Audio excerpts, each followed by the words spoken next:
Hello, I'm Kevin J. N. Hughes, and I'm the author of The Undamned. And here on this channel, I tell ghost stories and give updates about the undamned. I just left off with Jessica had told this spirit living in her closet that it could stay. Now, she said that because she believed that the spirit was her grandfather. Um, that night, the medium had left. The medium who was walking through her house with her had left, and Jessica went into Anthony's room with a bottle of wine because she wanted to talk to her grandfather and tell him how much she missed him. And she just opened up, she just poured out her heart to this spirit living in in her son's bedroom, telling it everything that had happened since her grandfather had passed away, and how she felt and how she missed him and all of these things. But unfortunately, the attention that she was giving to the spirit seems to have fed it and strengthened it. And the spirit became much, much more active at that point.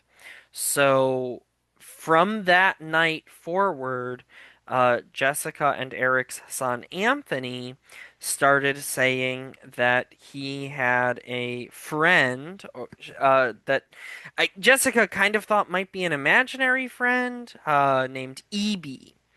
Now, EB was a friend that nobody else could see. This is why Jessica kind of thought that it was an imaginary friend. But Evie would tell Anthony to do really bad things, really terrible things. She would tell him, he would complain that EB was telling him to do things, and some of like awful things, not just like naughty kid things, but like things that he shouldn't even be thinking about, really. And he started even saying that he didn't want to stay in his bedroom anymore because that was where EB lived, and EB was freaking him out. EB was scaring him, so he didn't want to live in his bedroom anymore. He didn't want to be in his bedroom anymore. And it got to kind of a fever pitch one night when Anthony woke up freaking out uncontrollably and just kind of having this almost over the top uh just bad behavior and just um almost like a meltdown, but just like really screaming. And um Eric ended up placing a cross on Anthony's head, and Anthony started freaking out even more, just like acting up, throwing a tantrum, screaming, not even like a normal little kid. Like he's getting violent, telling Eric to take this cross off of his head, and it got to such a fever pitch that after that night, Jessica and Eric would just have Anthony sleep in their bedroom. They didn't want Anthony to sleep in his own bedroom.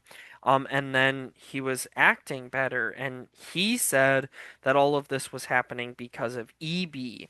So for like a couple of years, Anthony wasn't sleeping in his bedroom, because of what was happening, or at least for like a year.